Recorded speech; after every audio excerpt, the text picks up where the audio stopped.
Hello, and welcome to Varn Blog and Regrettable Century co-product. Man, that sounds like a corporate merger. It does.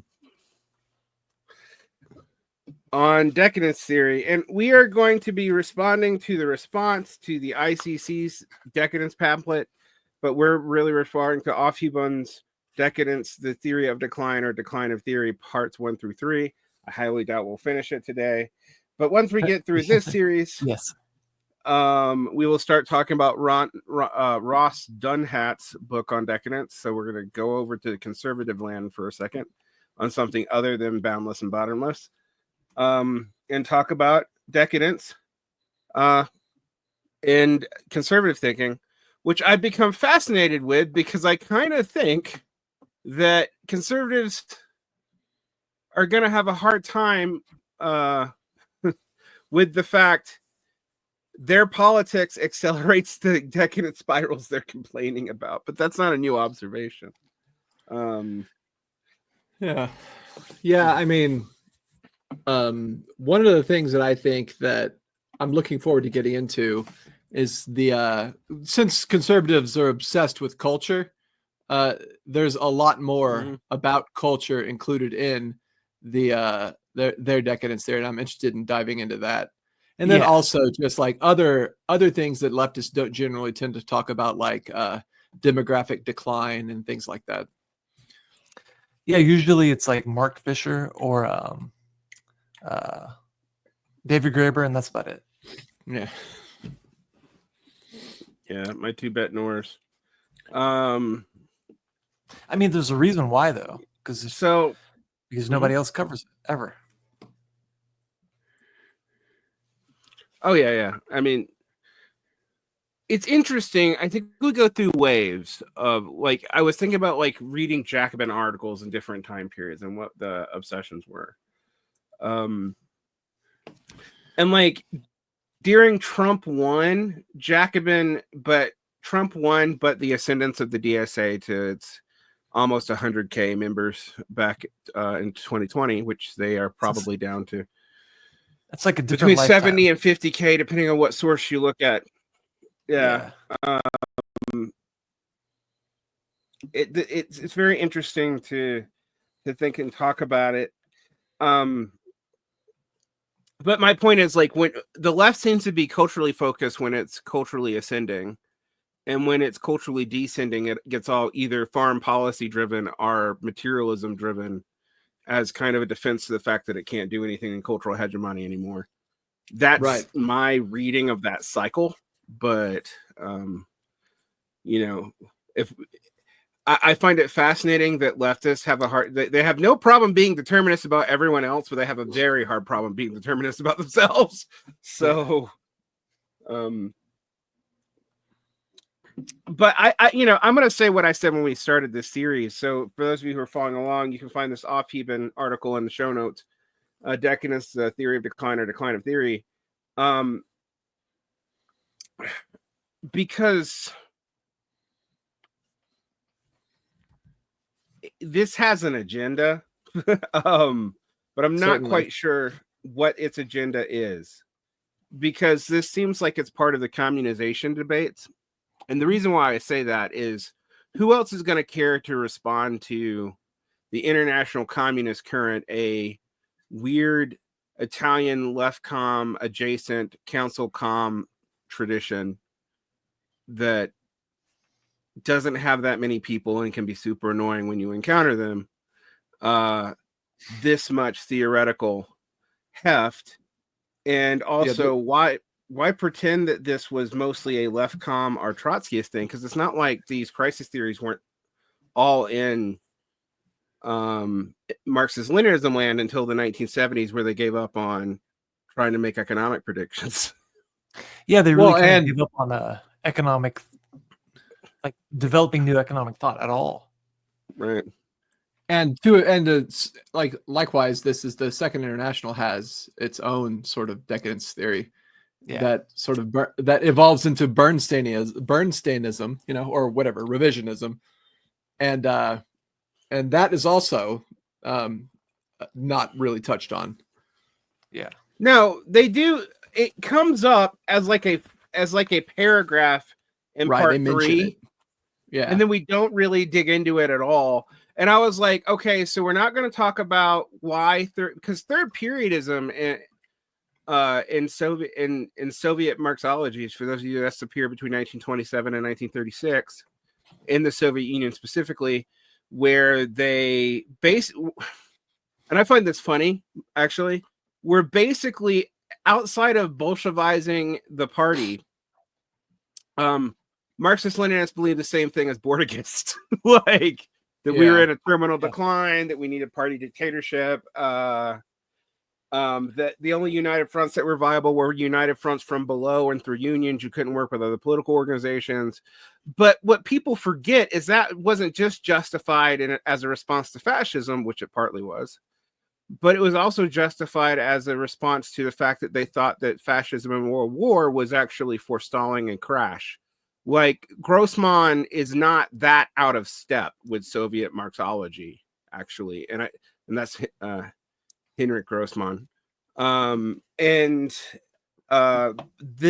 article doesn't touch that, so just bringing that up immediately, because I was like, okay, we're not going to talk about the fact that these theories were mainstream until there was a revision of monopoly capital theory in the 1950s, which ML's all adjusted to, which is why the Monthly Review has always maintained that weird Baron Sweezy monopoly capital stance pretty much unwaveringly, even which is about denying the tendency of the rate of profits to decline. And I find all of these interesting because I end up fighting with people about like what defines neoliberalism, and when I say it's like public-private partnerships and whatnot, people act real stupid as if they don't understand what I mean. People try to.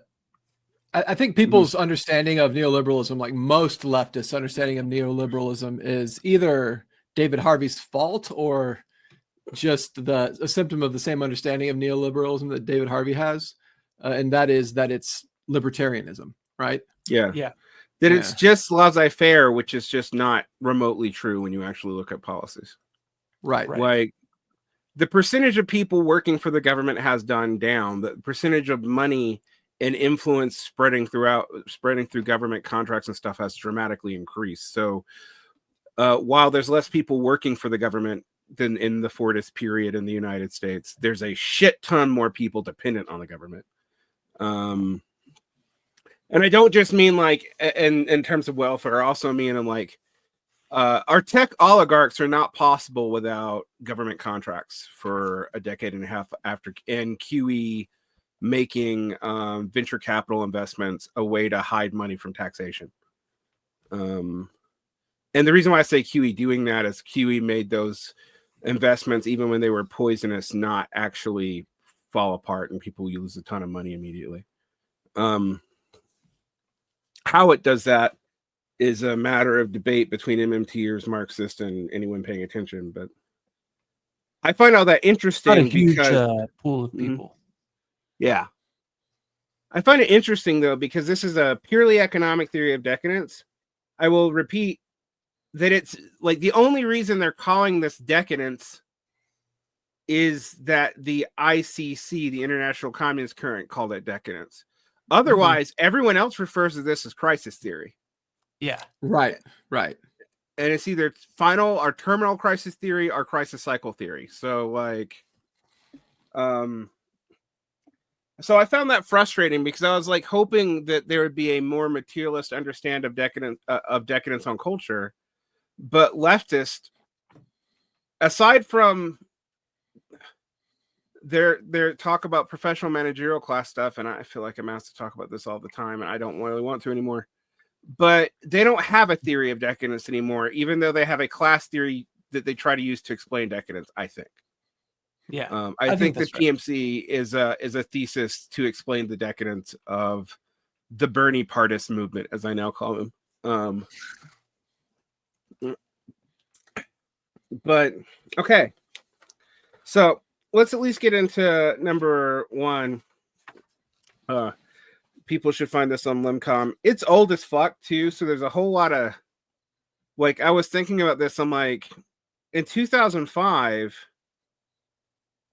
you could think the business cycle was mostly over because there'd only been the .com bust. But Right. like in 3 years, the business cycle is going to reassert itself like a motherfucker, and then theoretically disappear for another decade. After it's going to disappear. It's going to disappear for like the 10th time, and then reappear with the. Well, I mean, if I'm looking at the stats right now, and look, I've been wrong about the economic stats before. This is what I think we're going to have to get into today. But there's a lot of recession indicators. Yeah. Right. The thing that mutes it. Go ahead.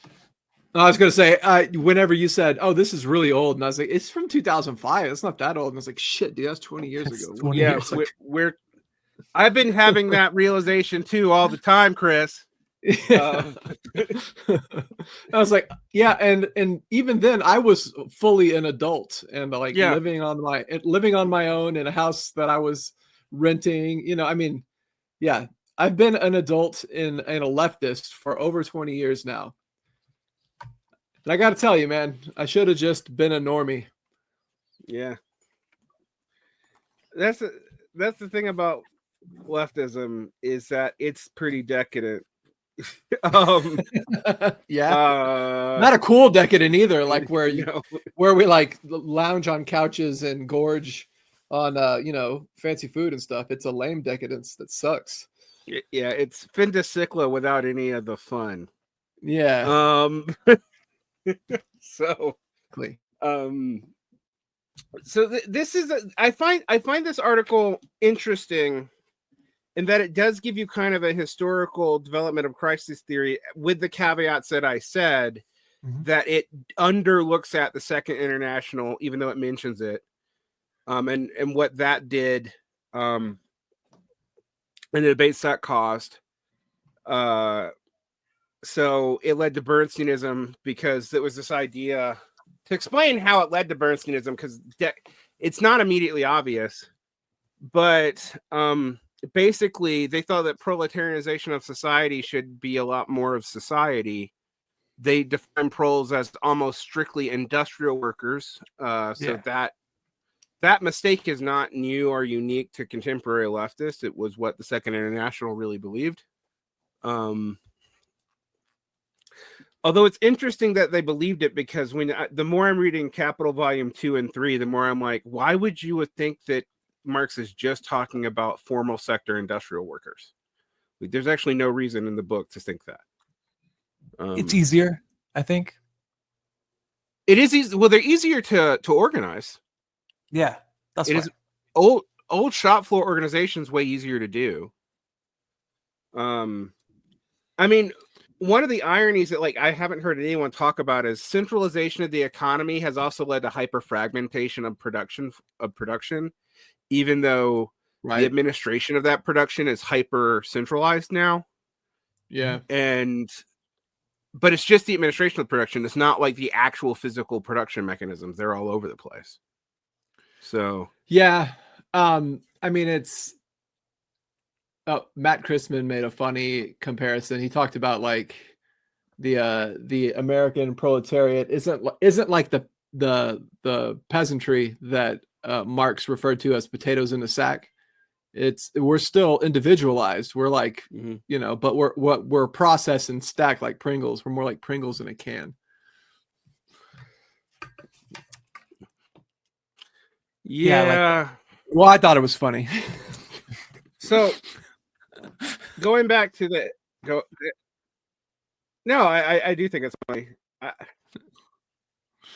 I have a hard time when people ask me right now, when people talk about like the reason why the long march to the academies happened, and I always tell people, well, leftists, the new left didn't start really doing workerism until the late 70s, and that happened to correspond with a financial crisis, high levels of distrust between different sectors of the working class, and the beginnings of deindustrialization. So, when they actually tried to do it, it was already too late. Yeah. I would love a decadence theory that dealt with that. Yeah. We're going to have to come up with one. Yeah. I mean, because I do think like the frustration thing I'm getting from these left decadent theories is frankly, is either denying that the concept has any validity whatsoever, like it, which I find bizarre, or it's hoping that the tendency of the red prophets to fall leads to a decadent scenario, which will lead to probably immiserationism or accelerationism as a thing that makes people go into, depending on whether or not you're a communizer or a normal Marxist, a working class revolt or whatever the communizers are talking about, riot com or whatever the fuck. Instant communism. Yeah. And it is important to point out that Aufheben, some members of it became the British section of Endnotes. So this is tied to, this is proto-communization theory. Okay. So that makes some sense, yeah. Yeah. Because one thing that you have to remember about communization is they tend to be iffy on whether or not they think the working class is going to be a universal subject. Right. So yeah, I mean, the broad gist of this seems to me to be sort of admonishing people to completely ignore any ideas of a decadence theory and rejecting crisis theory instead of decadence theory, which is what they're actually doing, and then advocate for creating revolution. I think that's what this is. Yeah. So this is a hyper-voluntarist notion of revolution. Right. Rather than, the way a normal Marxist would look at this and think, well, at the point in history where it is applicable, human beings should assert themselves to help, ride the wave of change and push it in a certain direction. Rather than to give history a push, but also like recognize the moves even when you don't push it. Right. I guess maybe we should have a conversation before we get into this about the difference between volunteerism, determinism, and whatever the fuck Marxists are doing. Because I do think, classically speaking, Marxism is a deterministic but not determinist philosophy, meaning that we do think human agency and something like mitigated will, I wouldn't say maybe free will, but mitigated will in aggregate can change the direction of what otherwise seems like arbitrary events, so that you can actually manifest changes in history instead of them being stochastic. So the promise of communism is that the technological and social forces are developed to the point that you can start actually planning for the future instead of just letting it happen to you. Right. That's the old Marxist gambit, but it's hard to get people to understand that because there's this binary between deterministic and voluntaristic thinking, not just in Marxism, but in like everybody's thought, right? Like you got like the naturalists who believe in agency and the ones who don't, and you have the compatibilists who believe that like, well, we have agency, but we might not have free will because free will is a stupid idea, et cetera, et cetera, et cetera.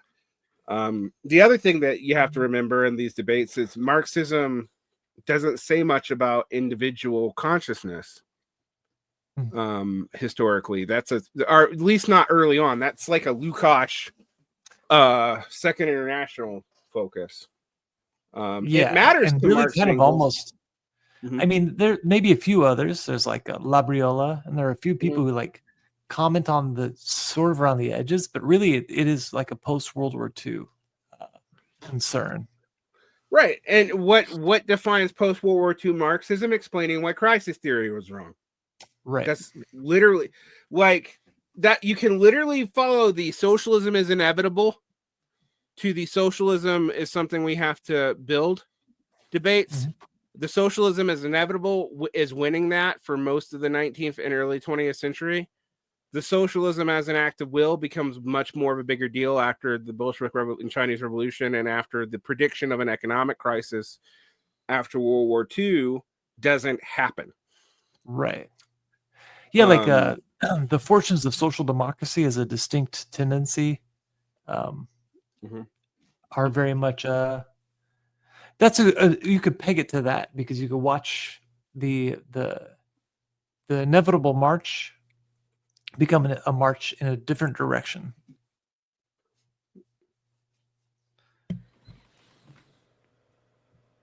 Yeah.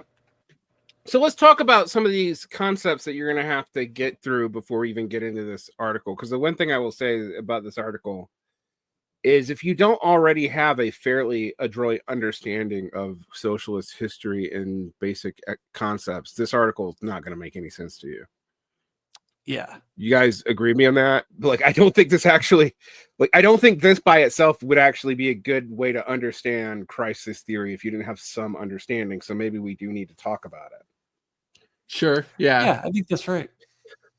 So what do we mean by the tendency of rate of profits to fall? Okay. So the tendency of rate of profits to fall is that for whatever reason, and the reason given in Capital Volume 2, which may not be true, to be fair, is that the organic composition of capital, aka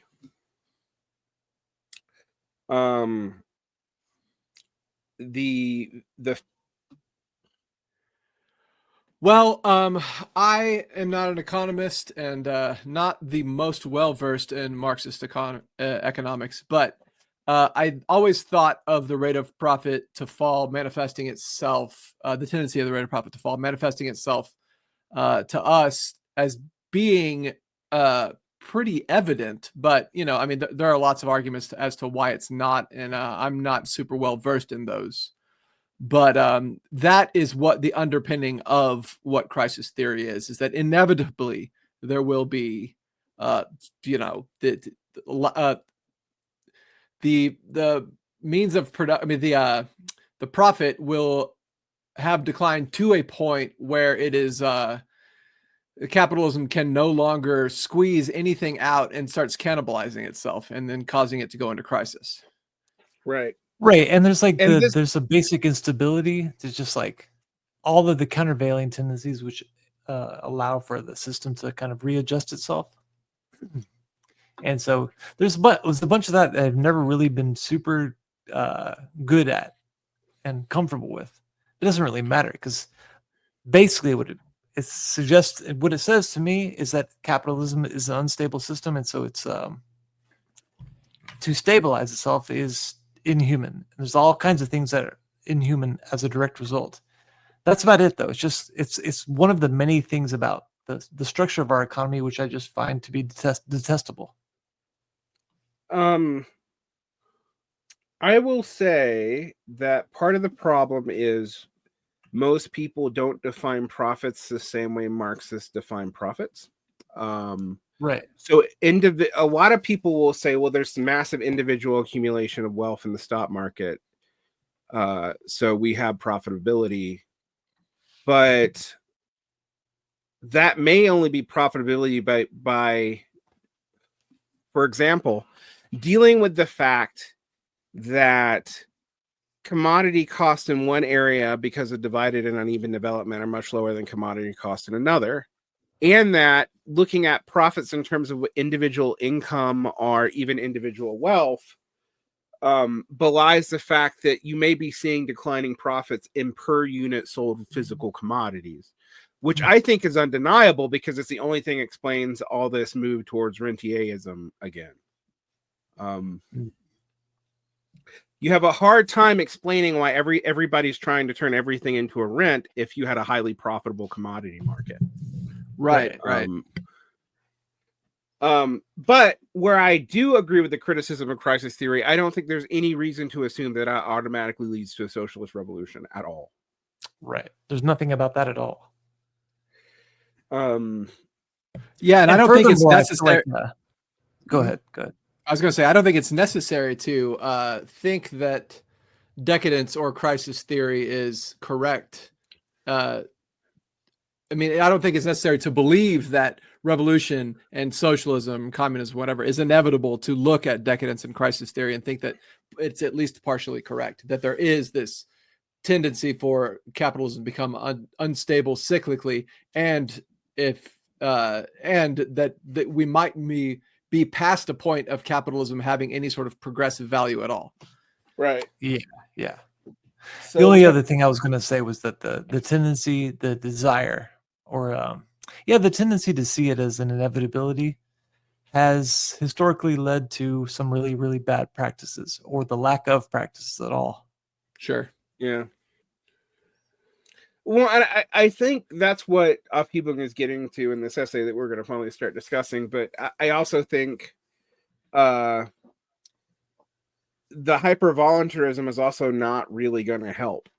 like it's just like the idea that if the idea that if all we do is convince everybody that they're going to have to live in some commune form, and then whatever crisis, but not an economic crisis, interestingly enough, for the Endnotes people, usually it's an ecological crisis, will force us. I actually don't see how that's that different from this form of crisis theory either, but it's just we don't need the working class anymore. It seems to be the implication. Right. All right. Which is seen as convenient for some people, I guess, but I don't see how it is.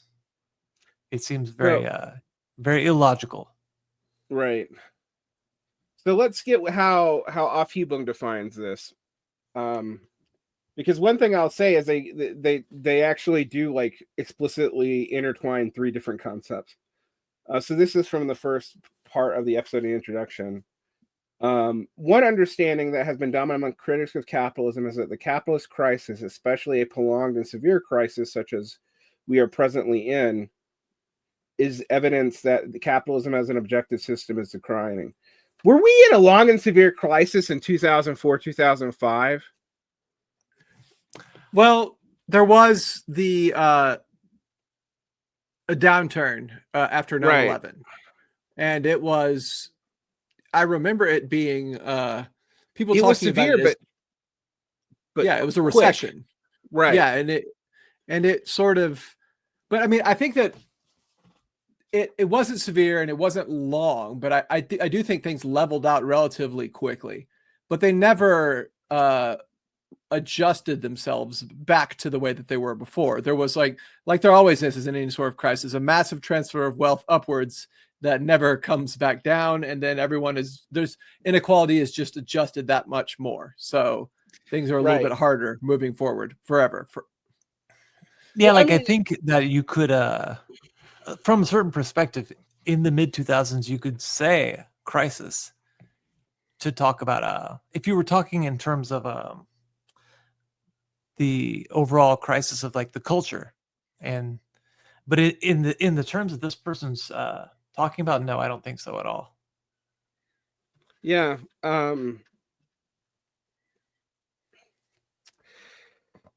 I find this fascinating because on one hand you can argue that we've been in an economic crisis since the end of Fordism in the 1970s, right? Well, yeah. Because that was hidden not by mass unemployment but by stagflation, and stagflation leading to a doubling of the workforce almost, because most women entered the workforce in the 70s. One of the things that Christopher Lasch is right about is like corporate feminism was a good way to cover up the fact that you were actually inflating your way into much lower variable capital cost and labor. Yeah, it's an uncomfortable truth that adding women to the workforce allowed everyone to be paid less. Right. And they hid that because of the discrepancy between nominal and real value, which is another problem when they're talking about the tendency of the rate of profit to decline, is that we don't have a world currency standard to which to measure all this stuff other than fiat currencies trading potential. Right. Which is, that's like the MMT critique of Marxist crisis theory, although they don't really believe that value exists. So it's just Euclidity. Anyway, let's read this. The meaning of decline is either that it's created a basis of socialism and or that it is moving by its own contradictions towards a breakdown. Capitalism, it is said, is a world system that was mature in the 19th century. Again, what are we going to say was, I don't know, as a world system, I don't think capitalism was mature until the middle of the 20th. Yeah, I would definitely say it took World War II to make capitalism a world system. Right. I mean, in this particular case, it kind of depends. The development of capitalism between a few Western European states is relatively advanced enough to where, like Engels could say,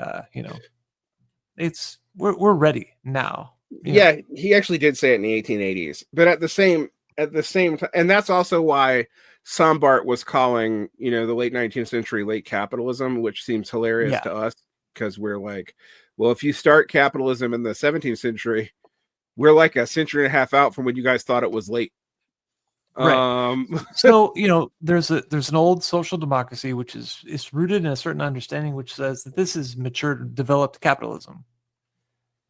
But it's also not worldwide. And so from Luxembourg on, you have to kind of update a lot of these things. Yeah. Then they assert it might seem a bad time to critique a theory of decadence in the face of widespread disillusionment with the revolutionary project and with a lack of understanding of working class offensive. There is an understandable temptation to seek refuge in the idea that capitalism as an objective system is, after all, past its prime, moribund, heading towards inexorably towards collapse. Well, one of the things I want to point out about the tendency of the rate of profits to fall is, and one theory, it leads to capitalist breakdown, but there's another theory equally valid that I think is an equally valid reason, reading of Marx, that it's just what drives the business cycle. Yeah. Like, you have a profitability crisis, and then you have to get rid of all this overproduction, and you do that through basically slashing capital value and laying off workers, et cetera, et cetera, et cetera, which also means there's less consumers, blah, blah, blah. And this leads to the underconsumptionist, overproductionist debates, which seem like they're arguing the same thing, but they're actually not, in that while the answer to overproduction would be to increase consumption, it matters what order you think that happens in as to how you economically answer the question. So to get to what I'm talking about, if it's overproduction, for example, you can fix it by capital destruction, including war. But if it's or anything that's going to destroy a lot of capital, if it's under consumption, you stimulate the economy so more people eat up surplus, and thus cause more liquidity to enter the economy, which both sound like they mean the same thing. But if you kind of think about what their implications for policy, they're actually very different. Because if it's overproduction, stimulating the economy won't really necessarily lead to a decline in the pace of production to fix the problem. Underconsumption was Rosa Luxemburg's theory. Overproduction is kind of Lenin and Second International's theory. I think overproduction is also, is Marx's theory. That doesn't mean it's right, but it's something we have to deal with. And again, I bring that up because, like, this article at first doesn't make that distinction. I feel like for a very long time, we kind of treated them as the same, or at least I kind of treated them as the same. Like Marx's and Lenin's theories, you mean? Well, overconsumption and overproduction and underconsumption as basically sure, yeah, different ways to describe the same phenomenon. Well, here's the thing: the Marxist humanists, and that's the Marxist -humanist, not just Gramscians or whatever. This is their politics are based totally on this, and they're really like, that's why they also slag on Rosa Luxemburg so much, because they're like, she ruined Marxist value theory and led to something like MMT, happening in Marxism. Okay, so they're like, well, we are in a. I think one thing we can say in the aughts, the left was in a crisis. Was general society in a crisis? That's a different question. Yeah, that's a very different question. Right. Like the left in the aughts. Oh man, that's when I came into the left. Right, the left was in a crisis. The left was in crisis because the general society was not in crisis.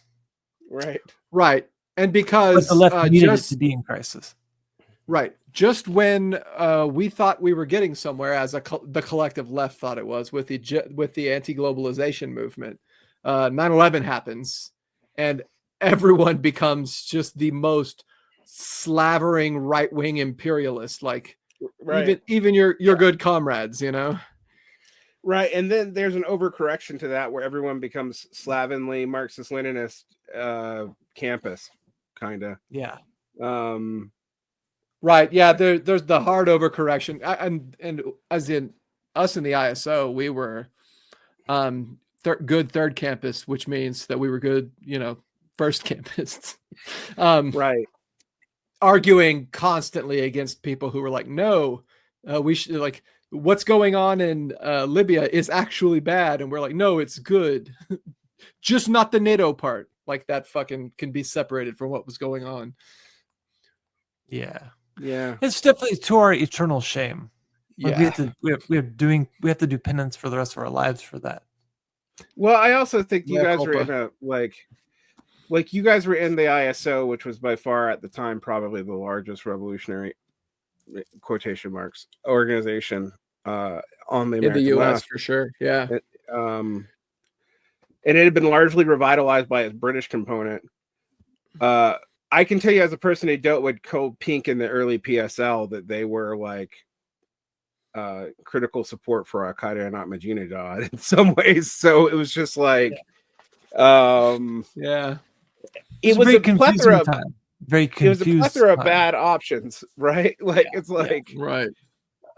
Pretending that like the cluster of countries that were not able to integrate into the New World Order, and we're not talking about China here, were somehow really existing socialism. That was a thing that's come back. It's a dumb move, but that's back in a big way now. Yeah, with the success of BRICS, the recent success of BRICS. Well, it's interesting to me that we seem to be in a time period where the vices of the left of the 90s, 80s, and aughts, and maybe the late 70s, all exist simultaneously in the same group of people. Which is a heightened contradiction, but it's the way in which everything's kind of stalled out. So like fashion, music, technology, politics, it's all just rehashing of what's already been in shorter and shorter sequence. Although I'm going to push back on that a little bit, in the sense that like that's only not been true for capitalism during the middle of the 20th century. Right. I mean, I think that's true also. In its most dynamic era. Right. Yeah. Because like when I think about part of what we're experiencing, because I think about this in recurrence of like the capitalist realism argument that, we can't imagine, we can more easily imagine the end of the world at the end of capitalism. Like, well, actually, we're not even there anymore. We can more easily imagine the return of feudalism than the end of the world. The end of the world.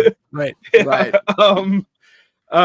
So even that's wrong. But I do think that there is something to the idea that we also are setting our norms for the Fordist period, which are objectively the height of capital mitigation of its own crisis theory, although it hit a wall within a generation.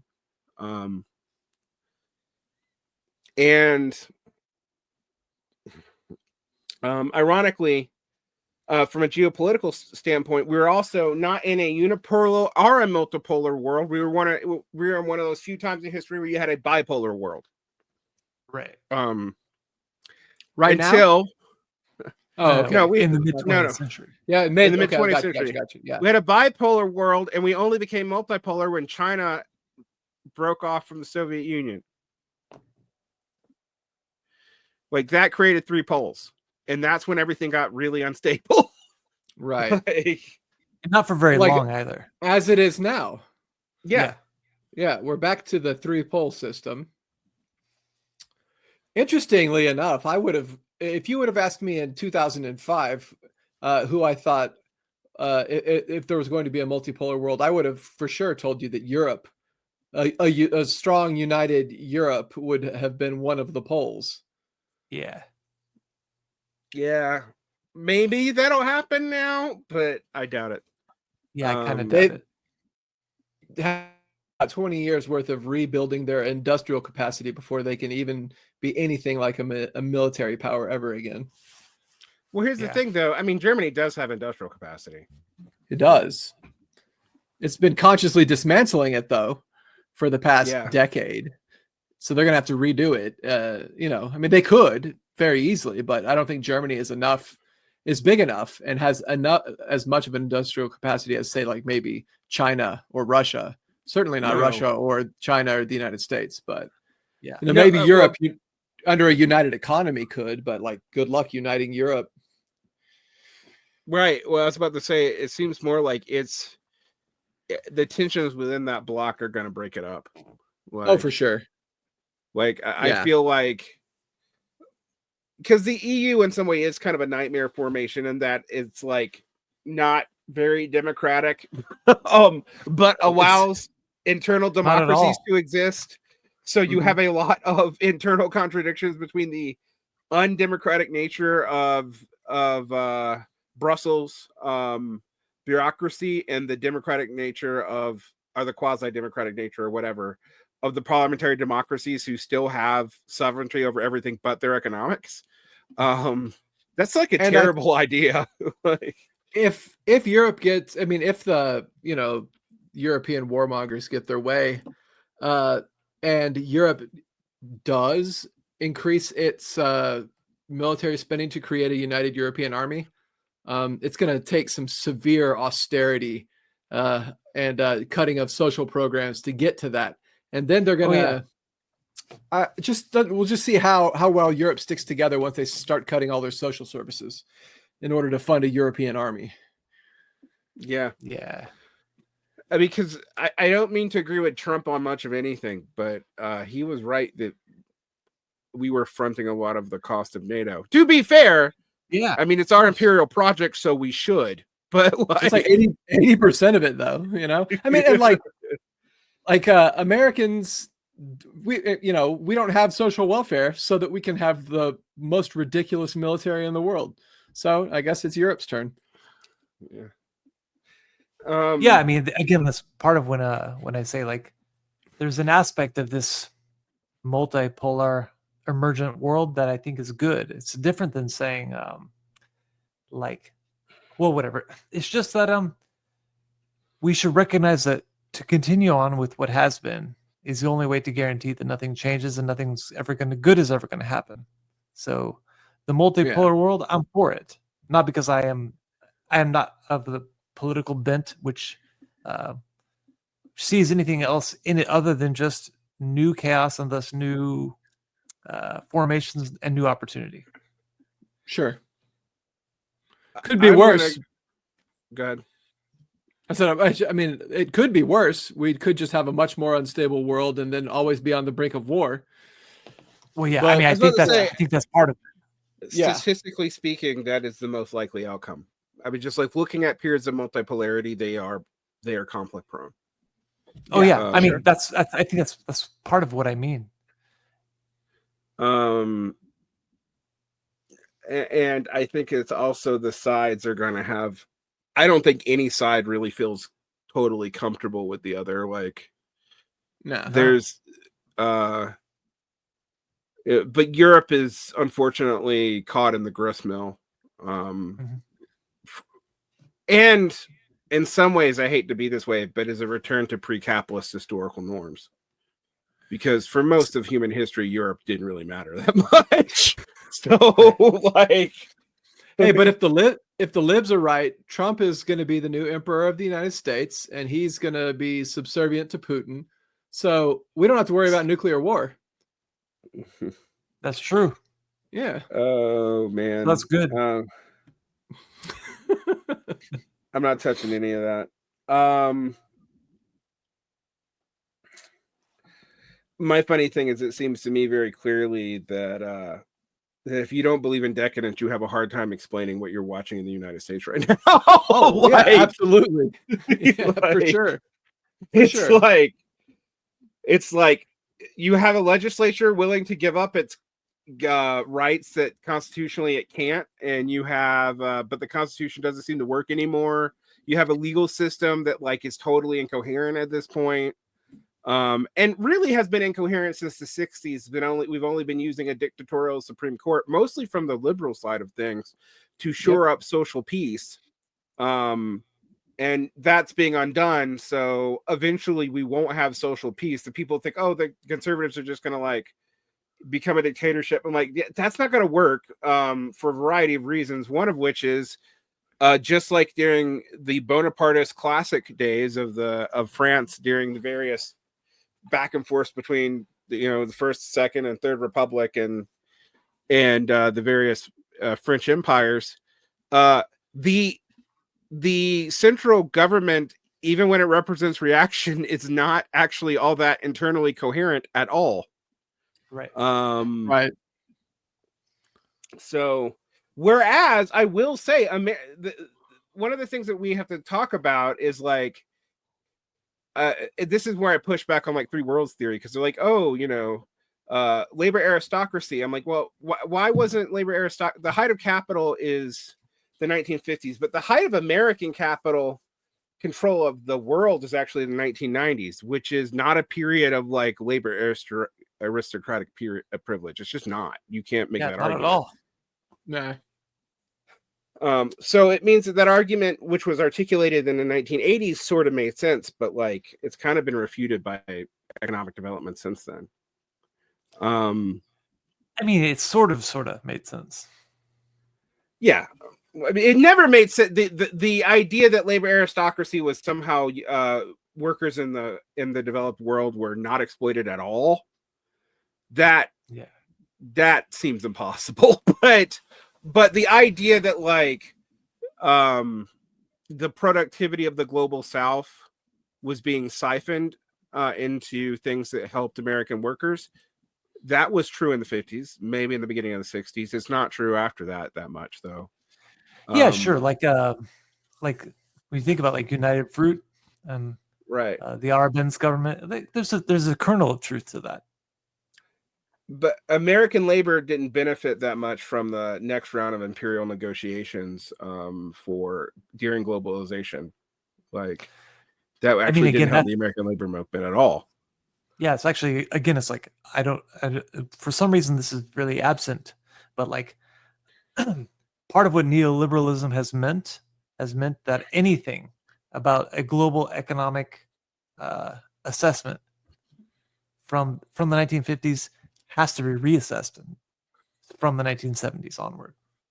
Right. I mean, because if you look at what looked to be the hope of the third world, which was that the revolutions would cause chaos in the first world because you would all of a sudden remove these colonies or pseudo colonies from the market that they needed to exploit in order to maintain the living standards of the first world. And then in every single instance, removing the giving liberation to these countries, not giving them, earning their liberation through, revolution and bloodshed, didn't disrupt the first world.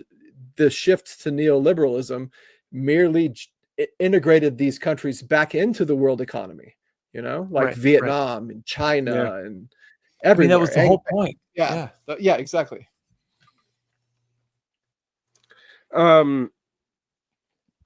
So on to the third there's paragraph. Well, that takes us back to Sami Amin that we did last time we were discussing this. That's sort of his whole decadence theory is just based off of that weird third worldist understanding of decadence theory.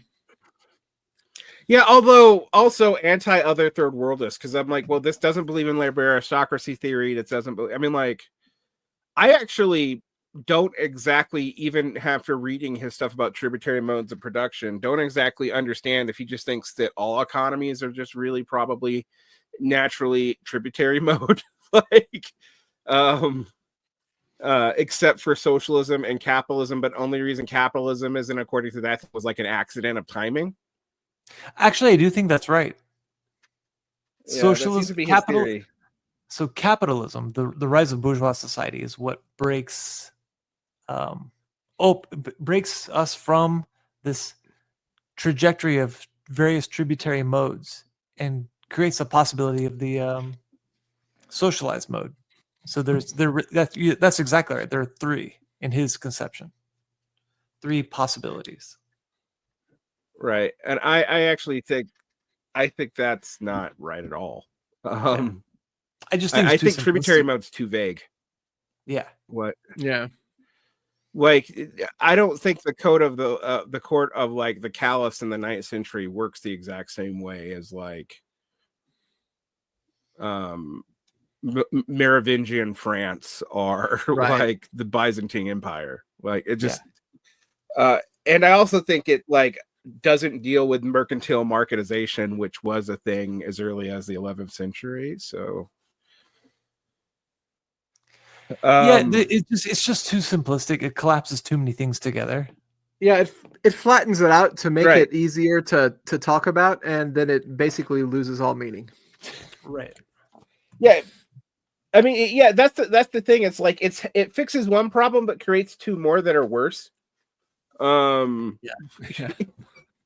So I don't want to throw like Samir Amin out, but I just also was like, so what does he think? The other thing is like, what do they think the answer to this is? Well, it's like decoupling plus world revolution. I'm like, well, how do you decouple if you still have to build up your industrial base? Which I'm going to go out and speculate here. Like, I'm not an anti-degrowther in the sense that I do think, yes, we have to stop wasting resources for stupid shit. But I think one of the reasons why a lot of people in the ML world like degrowth is it gets them out of the problem of being dependent on the capital world market for their internal development. But then they have to explain why no one ever does that. Like, why does no one follow the Khmer Rouge model? Because that's actually the implication of some of that politics. So like, but back to this. So in the theory of decline, a number of issues are intertwined. Now, here's the funny thing is I think they're the people intertwining this. They're being the writers. Right. Crisis, automatic breakdown, the periodization of capitalism into ascendant and decadent phases, the notion of transition, and the ontological question of the relations of the subject and opposite. At a general level, we might say that a theory of decline represents a way of looking at the crisis of capitalism that sees expressing an overall downward movement. The complication looking at the theory is that it has numerous versions. Among these presenting themselves as revolutionaries, the two principal variants are those of the Trotskyist and left communists, which are similar in origin, are substantially different in their effect on politics. For some left communist, politics is virtually reduced to propagandizing the masses with the message of capital decadence, aka that's the ICC stance. Right. While for many other Trotskyists, the theory is often more in the background, informing the theory of crisis and organization, if not their agitational work. Is he just talking about Mandelites there? Who else has a theory of crisis? Like, I guess the Sparts do. I mean, I think he's when you talk about the Trotskyists, Mandelites are, especially in Europe, they're the main ones by far. Right. Well, here's the thing. Like, you guys were ISOers. Cliffites are the dominant in the English-speaking world for a long time. Yeah. They're not anymore, but they were for a whole long time, right? Yeah. Cliffites have a weird definition of capitalism. It's literally everything except for like 4 months in 1917. Right. Yeah. It's like barely an exaggeration, actually. Yeah. Which is why, well, yeah, whatever. Whatever. Yeah. Well, I mean, they have they're not just a state capitalist theorists, which they took from anarchists and left comms. They have the vaguest notion of what that means. Too. Yeah, right. Like, it's like, what's the element of capitalism? Value production. Well, where's the value been? Where does it have to be valorized at? We're not answering that question. The fact that it's valorized at all is what matters. I'm like, right. But then, like, why are you Marxist in the sense that why would you think a transitionary program was necessary? Because it would still be state capitalist by your definition, like, no matter what. Yeah. Yeah. I just don't understand what. Whereas some of the council communists and stuff, they just deny the transit. They're like, that's part of Marx they throw out. Yeah. Like, I mean, to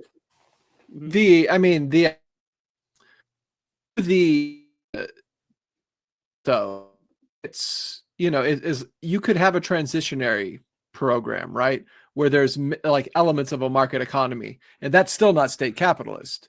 What makes it state capitalist is the surplus value being extracted by the state.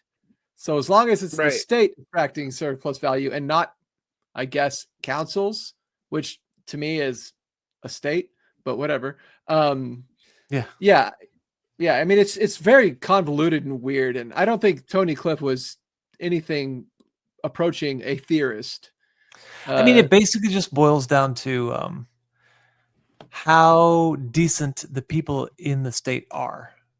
Yeah, there we go. It says, are they nice? Do they have the correct leadership? Actually, exactly. Is the important question.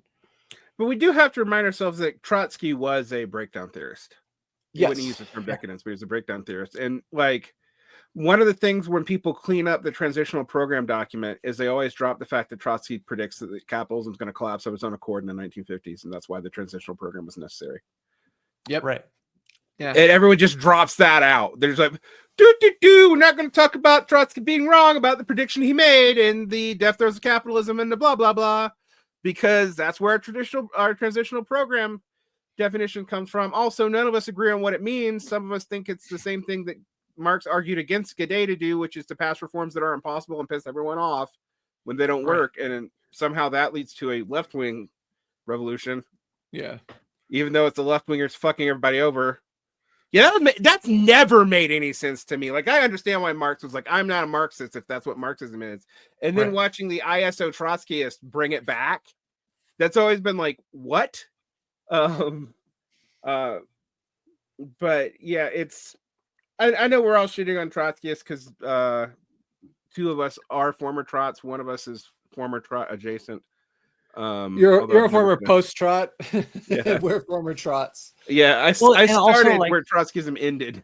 Like, it is also just the case that, at least in the U.S., the American left is Trotskyist or Trotskyist adjacent or formerly Trotskyist. Right. Like, literally, that's just what defines our left. That's what defines all of it, from the DSA to the PSL. With the exception of the CP, but you know, anything critical, anything that if you ever encounter anything which is like nominally an independent, critical, socialist, anything, it's just to some degree is informed by Trotskyism. Yeah, I was about to say, even if you're not a Trot, there's so many people who, even on the Marxist-Leninist side, who actually have Trotskyist conceptions of politics and don't realize it, and they just slag on Trotsky all the time, but don't realize that like their politics is actually closer to Trotsky's than it is to like the official Comintern communist parties of the 50s or whatever. Like, the other thing I would also say that the American left has been dominated by Trots and Maoists forever, because they're both. While Maoists now are copacetic to a socialist state, historically speaking, they were both opposed to the official communist doctrines coming out of the Comintern or Common Form for different reasons. But, you know, And yeah, most of the Maoists were Stalin defenders or Stalinists, but they were not, like the CPUSA was markedly unsexy. Yeah. Right. The Maoists were just the Trotskyists. Right. Well, there's a good argument in both France and I have a whole book that argues it, actually. It's back there. That both France and the United States and in Britain, Maoism and Trotskyism both serve the same role, which is to actually pick up activists more tied to the university student, and also to be an explanation of why the Soviet Union was beginning to look so decrepit. So you had a Maoist, like, Soviet defensist, but also everything's bad in the Soviet Union after Khrushchev line. And then you had a Trotskyist, well, it's been fucked up since either 1921 or 1927, depending. So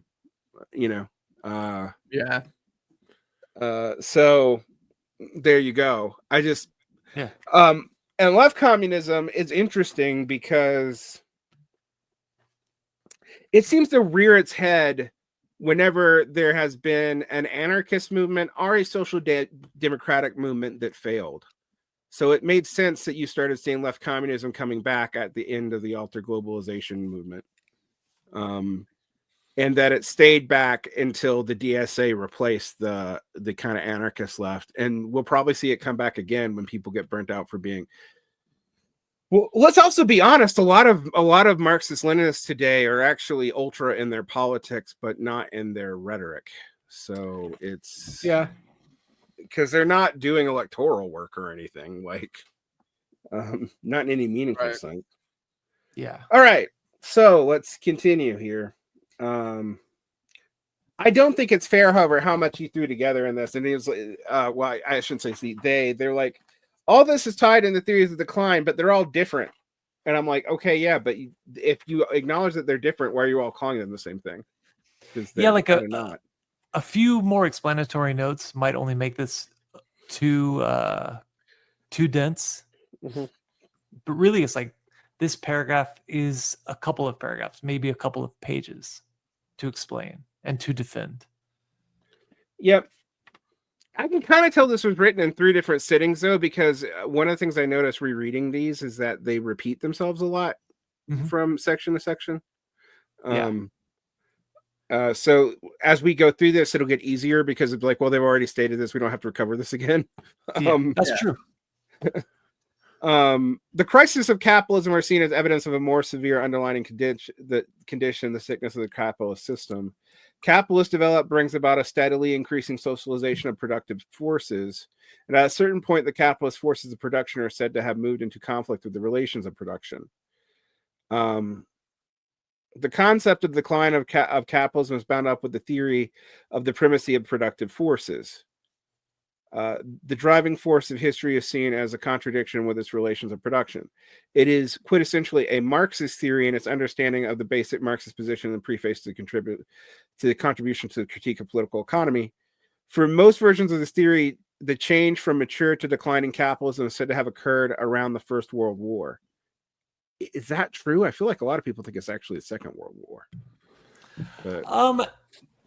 it depends because I think it's largely true, or at least it was. Like Hilferding, Luxembourg, Bukharin, Lenin, they all mark the First World War as the beginning of a crisis, and Trotsky calls it a terminal crisis. And it's only when that doesn't actually of Marxism's decadence theories that they discuss are, early 20th century. They move on to later ones, but like for the first section that they discuss, it's almost all First World War. Currents of thought that were just came about right before, during, or after the First World War. Yeah. All right. So I'm going to read what they list as these theories. The present form of capitalism is characterized by declining or decaying features. Features identified with the change are a shift from laissez-faire to monopoly capitalism. That's Bukharin. That's why I'm surprised they keep on saying this is mostly Trotsky and left communist. The dominance of finance capital, that's Bukharin and Lenin. And the increase in state planning, war production, and imperialism, that's Bukharin and Lenin. And maybe other people too, but monopoly capitalism indicates the growth of monopolies, cartels, and the concentration of capital, which has now reached the point of giant multinationals disposing of more wealth than small countries. That's not what they thought monopoly capitalism was before the 50s, though. Right. They thought it was the state being involved more. That's very different. Yeah, it's a very distinct. It's almost like it. Whatever. It's just, again, it's like this needs explanatory notes. Right. You need a note saying that Bukharin's definition of monopoly capitalism, which informs Lenin's theory of imperialism, is actually not identical to the Baron and Sweezy thesis or the Friedrich Pollock Frankfurt School thesis, which Heinrich Grossman was arguing against. Right. Just because it says the words monopoly and capital doesn't mean that it's the same. At the same time, the phenomenon of finance capital, large amounts of capital are seen to escape the linkage to a particular labor process and to move in short of short-term profits. That's Mandel. And Mandel doesn't say that happens to the fucking 70s. So, although it was a theory in the Comintern used to explain fascism at one point, so, which was funny to me because fascists were also complaining about finance capital because Jews. Right. Right. So, and that's, I mean, the Comintern idea of what fascism was just capitalism in crisis. Right. Just a complete flattening of any sort of explanatory power that might have had. I hate to say it, but if and I think you guys came to this conclusion when you did this episode on what fascism was. That God, you did this. You must have been 7 years ago now. It was like our second episode or something, or third episode. Yeah. But going back and looking at it, it does seem like if you split the difference between the left and right opposition and the Bolsheviks, between the Trotskyists and Zinovyianites on one end and the Lovestone and Bukharinites on the other, you actually do have a good theory of what fascism was, which is basically Bonapartism in crisis mode as a way to manage a capital crisis, which is much more clear than what the fucking Comintern was talking about. That was our Marxists in the Face of Fascism series that we did. That's actually a really good book. Yeah. It made me less sympathetic to the Frankfurt School because I'm like, so the Frankfurt School basically says everything's fascism anyway. Yeah. Well, that's also what most people on the left say today. Basically, what most people have said since the Frankfurt School. Right, they won as far as their popularizing their version of what fascism is. Anyway, it's funny that people think when I call stuff Bonapartist that somehow that is nicer to these people than calling them fascist, and I'm like, well. Except for the Nazis, Bonapartists killed probably more people than fascists, sans the Nazis, which is a pretty big asterisk. I'm not going to lie, but like, because that's like 10 to 15 million right there. But I think the reason why people think it's nicer is because fascist just has been so it's been used as such an epithet for so long that it sounds like the worst thing you could say. Like when I forget the comedian, but he said something like, some people say when you say midget, that's like saying the N-word, but the difference is pretty stark because the first word you can say, the second word you can't say. Right. Yeah, I mean, it's got like fascism has like a demonic quality almost. It's like, it's where you elevate it above the, any sort of conceivable regular realm of politics into a thing that is just the ultimate enemy. So like, giving a pass to pretty much all of American history by making the thing that's happening right now into this foreign entity, Right. Or conversely, trying to pretend that the Confederacy was fascism because fascists stole elements from it. Or that. Well, that's when people say like America tends toward fascism. It was like, okay, sure. No. Like Like we tend towards Bonapartism and racism and sometimes authoritarianism and but like those are all kind of separate from fascism. Yeah. Fascism is a unique blend of all those things plus some more stuff. Yeah. I find it. I have a theory. My theory as to why people do this is that it's similar to yours. Is that fighting fascism is the one time anarchists, capitalist liberals, capitalist skeptical liberals, communist of all variety, except for Trotskyists, we're not talk about that too much. We're all unified together to fight something. Right. Well, right. That's the birth of and the longevity of the term left. When you say the left, what you're referring to is the broad collection of everybody who says that everything else is fascism. If you abandon that notion of fascism, you also have to kind of abandon that notion of the left. And I think you should. I think we should be in favor of socialism, not the left. But yeah, it's an interesting problem, but I also think what people tend to focus on is like the left as opposed to the right. And sometimes I'm like, maybe we should just be focusing on what these people's policies, agendas, and ideologies are. Like, yeah, sure. Like Trumpism might be fascistic. It may even be fascist. I don't fucking know. Part of it, I'll tell you my two theories. That's one theory. My other theory is people like semantic debates because you can be smart about them and still know nothing. Like if it's about the logic of a word, you can argue that indefinitely in an intelligent way without a whole lot of actual research or facts. My theory is that being anti-fascist is much easier than having like positive politics. Right. You could just be against the bad thing and you don't ever have to come up with a way to keep the bad thing from happening. You know, plus it's fun. It's fun to LARP. Yeah. It's kind of like how ever since like 1999, being the anti-capitalist was like, that's the thing, right? That I'm against capitalism. I'm anti-racist. I'm anti-capitalist. I'm anti-fascist. But what are you for? Well, I want to actually, even when you do spin this positively, and I want to use an example of the MAGA people here, they're not really for anything either. No. Like, even though they have a positive framework as opposed to the left negative one, the details of their positive framework are self-contradictory, don't make any fucking sense. And like we're gonna have austerity and right-wing populism at the same time. Like that's gonna fucking happen. Like, so yeah.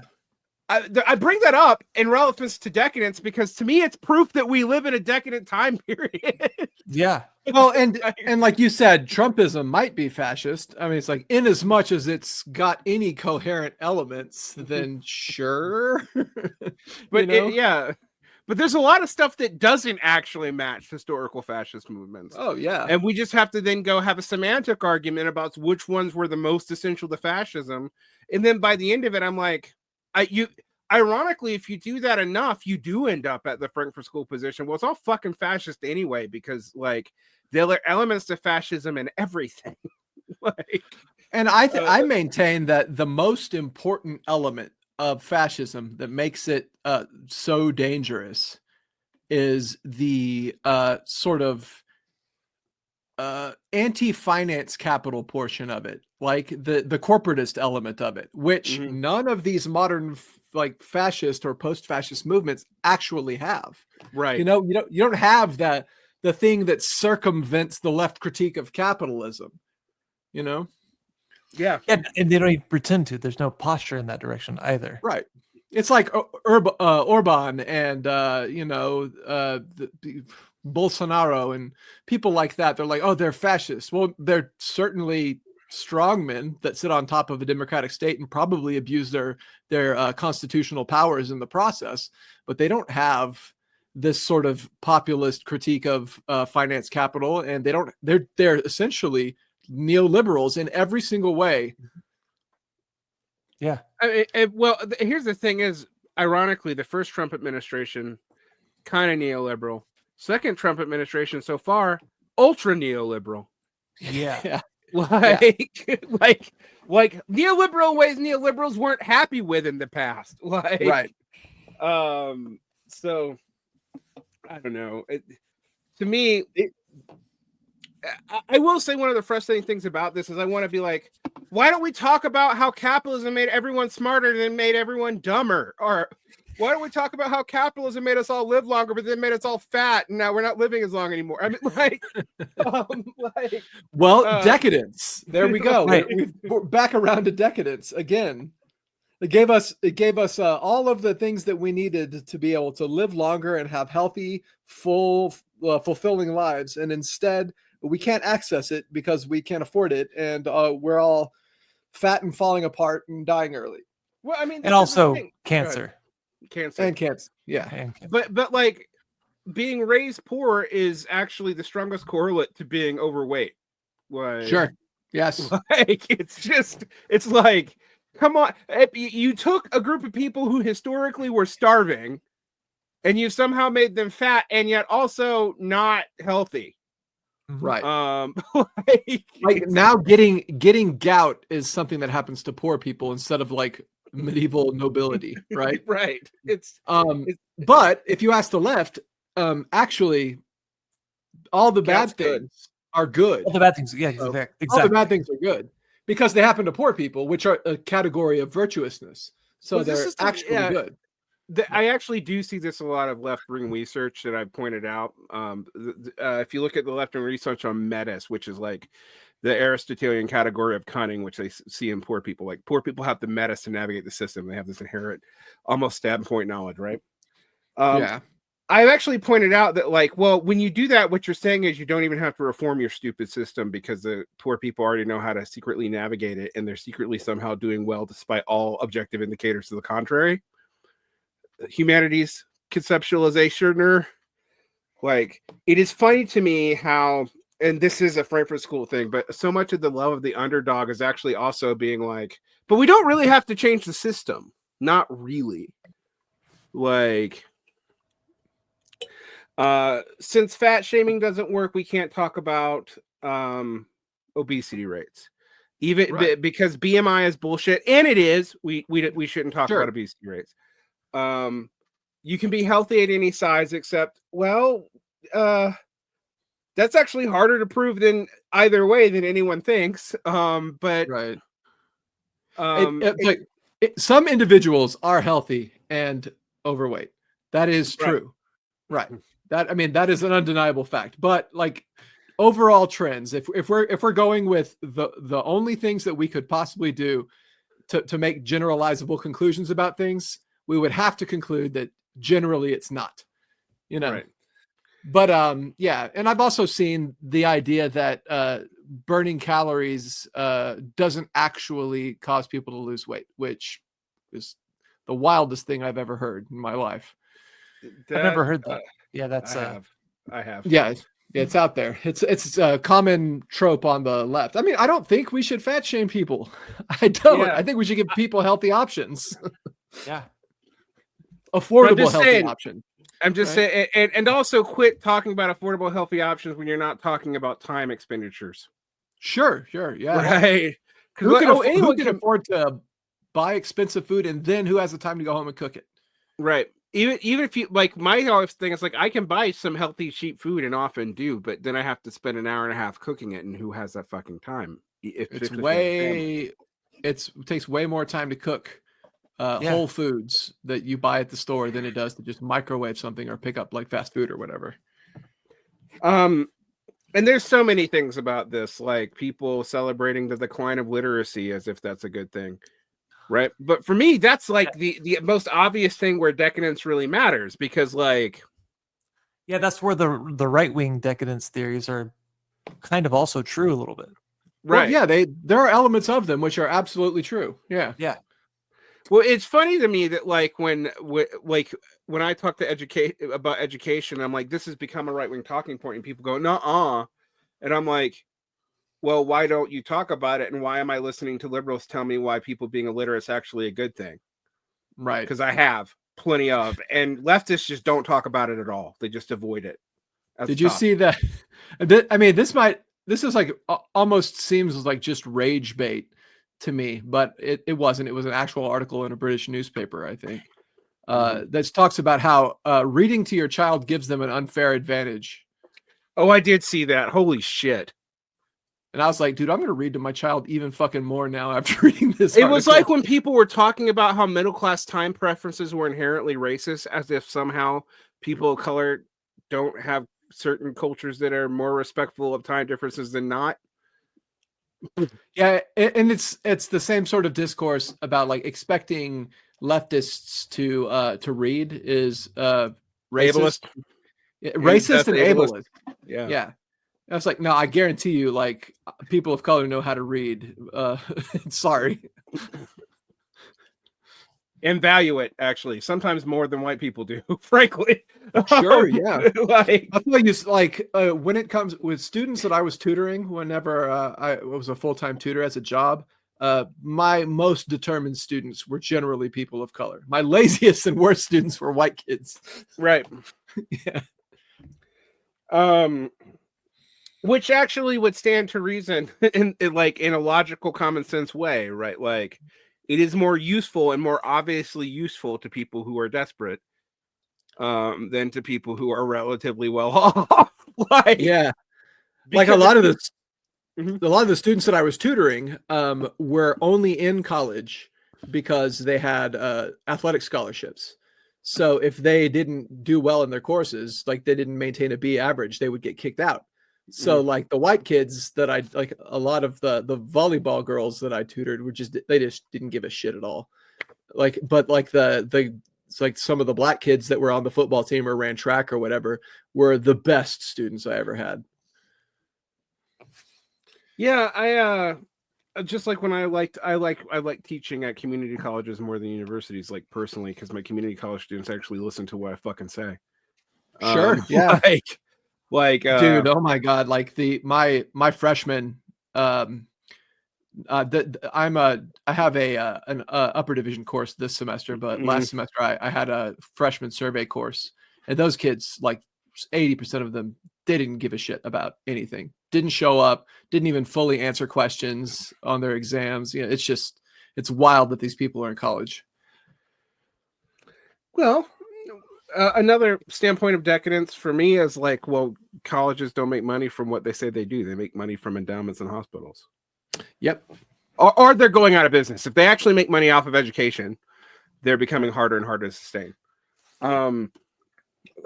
But yeah, so I mean, this is me arguing against an article while agreeing with their critique of a lot of what they're critiquing. But I just think, I think this first part, we're going through it slowly, but I think there's so much. I can't tell if it's conflating on purpose or if it's just trying to cover too much in too short of a time space, but it does seem like a problem. We'll talk about like another thing they bring is statification is seen as evidence of decay because it shows that the objective socialization of the economy is snarling at the bits of capitalist appropriation. I do think, for example, the stock market is socialized capital ownership. It is like, yes, to have a savings that where you can outpace inflation in a modern capitalist economy, you have to be 1 billionth of a holder of capital. So you got to be like one cell of you has to be a capitalist for you to have any savings at all. Which is why I have none. I mean, but like having know how to play the stock market is interesting. That is a collectivized form of capital development. It is not entrepreneurial, and yet the advantages from that, for example, that we saw in the mid 20th century in Fordism are all gone now. What do we have now? Short-termism that doesn't just cannibalize the working class. Capital cannibalizes its fucking self now, just like this would predict it would. Yeah. Like, why would you be running your actual businesses into the ground to increase your stock inputs if this was not a decadent system at this point? Like, and we have like, and leftists don't talk about this, but I think partly because Marx doesn't talk about this, but well, I shouldn't say leftists don't talk about this. Marxists don't talk about this. Like talking about the ways in which corporate capitalism really is kind of a different beast than entrepreneurial capitalism at this point. Mhm. It's super fucking raceful. In fact, if you want to have fiscal discipline in the United States, where do you look? Do you look to capital or do you look to a local government? You look to a local government because they're actually limited by their revenues and no one else is.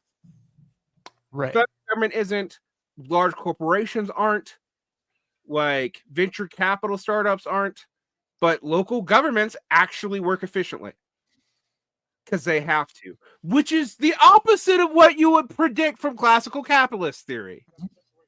Like, Yeah. all right. War production is a particular. I'm for those of you, I'm skipping around the key points. I think this one's actually just fucking super valid. War production is a particularly destructive form of state spending, where large amounts of the economy are seen to be taken up by essentially unproductive expenditure. Literally unproductive because they blow up.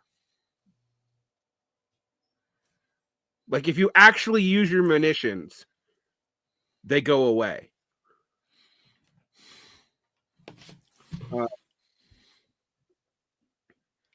And thus, interestingly, the whole Fordist development was kind of built on the war economy because you could, like, if you're developing stuff for war, that is necessarily going to be less given to overproduction because it's not really on a market for normal goods. It's on a market for people who want to buy it to destroy it effectively in its use. That's different from a commodity, any other commodity, anyway. Like,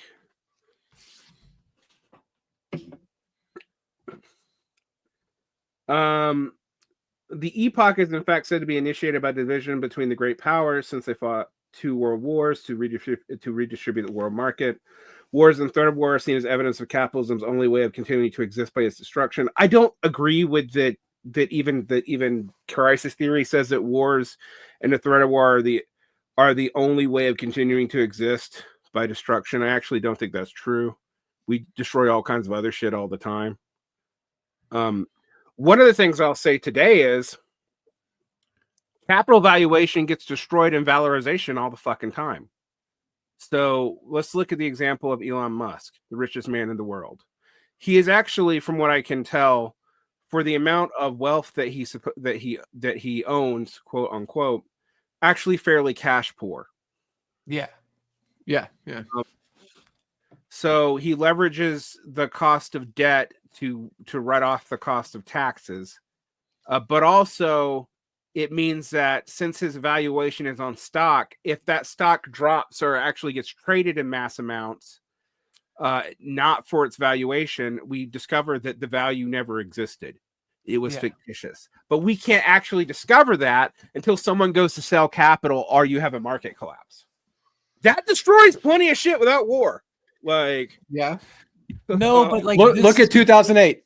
Right? This is a very commonly held position, though, that What? the war and threat of war as evidence of capitalism's only way of continuing to exist.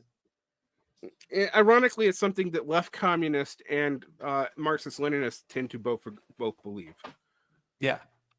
That's why you have every time that there's like a capital crisis, you have people freaking out that there's going to be a war automatically. And you're just like, why do you think that? There's plenty of other ways to get rid of capital. One way is just to transfer it up. So. Right. So and it's just, like if looking at the, I mean, one of the things I always thought was just sort of threw a wrench in that way of looking at, the reasons for going for war would be the war on terror, right? Mm-hmm. Yeah. Like the minuscule little wars, save for the war in Iraq, because that really was a massively destructive war that a lot of people got really rich off the destruction of that capital and rebuilding of that capital. Yeah. But like the world, these miniature police actions all over the world just cost people money. Yeah, exactly. They were tremendously expensive. Like 20 trillion is what we spent last time I looked. Like, and then another thing is like this also assumes that there's mass participation in the organic composition of capital. Okay, right. And for those of you who don't know what I mean, because that's a weird way of phrasing things for non-Marxist, but that you need more physical overhead than you need labor right now to get something off the ground. But once you do that, you don't actually employ that many people. So it's not a way to spread out capital dividends to a market that can thus reabsorb all the production, right? Because so that's why Fordism doesn't work anymore, right? For people who don't figure that out, and people, that's like most people haven't figured that out. No, I mean, well, most people think what the left should do is have, including a lot of critics of the PMC and whatever, is have their 1950s back. Yeah. I mean, that is right. The Sanders kind of vision of Sanders and Corbyn. Yeah, that's both what they really had on offer. Yeah. Okay. The crisis of social democracy and the literal collapse of the Soviet Union has been presented as a triumph of capitalism and as the end of history. In the West and East, it used to be possible to point to an inexorable advance of socialistic forms of apparently concrete evidence of the movement of history being progress towards socialism or communism. Skip a section. Now, with the move towards privatization of nationalized concerns in the West, yes and no. I mean, it was privatized, but it is not desocialized, which is a weird thing to say, but like public-private partnerships really are the private profit but public risk model of capital. Yeah. And the privatization of the ruling class itself in the East, the idea that there's an inevitable movement towards socialism, an idea which had been so dominant to the left for the last 100 years, now stands undermined, and the notion that the history is on our side no longer seems plausible. Well, I mean, people might argue that China's super efficient form of state capitalism, which I do think we can call China state capitalist, and I don't even mean it as an insult. Like, no, I mean, yeah, I think that's absolutely fair. I think that they think that they're building socialism, but currently it's, I mean, I think that they believe that they're building socialism is what I'm saying. It's like the Chinese believe that they're building socialism.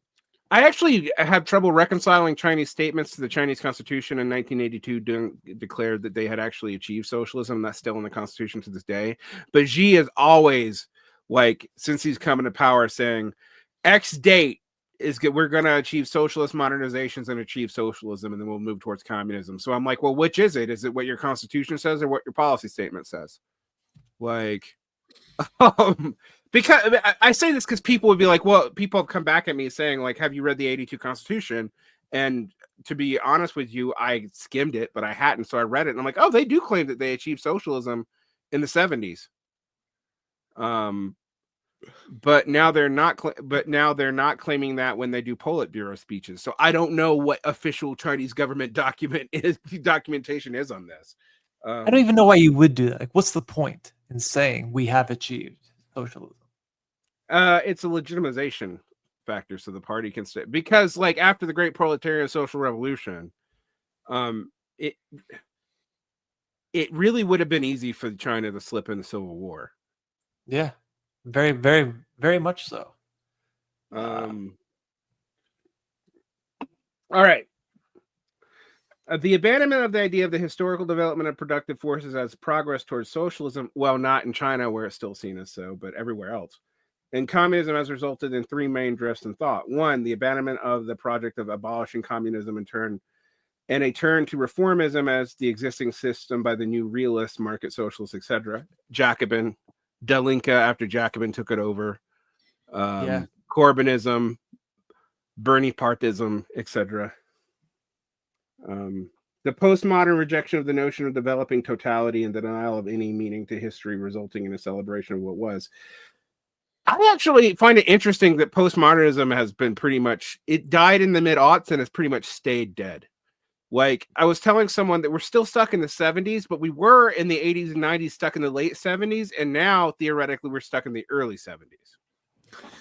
Like, which I also like. Isn't that a form of regression? But anyway,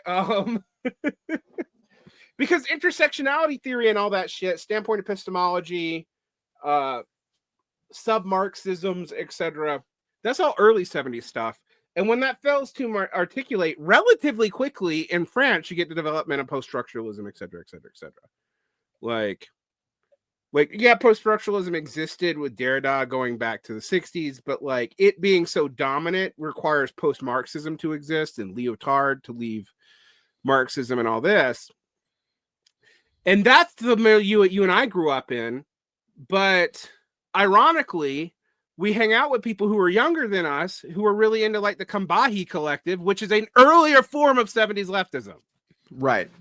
Well, I mean, not to get Mark Fisher on you, but you know, it's the whole obsession with retro. Like, yeah. Right. Yeah, it's true. It's like, well, we can still talk about the same Audre Lorde and James Baldwin quotes in the 90s as we do today, 30 years later. Yep.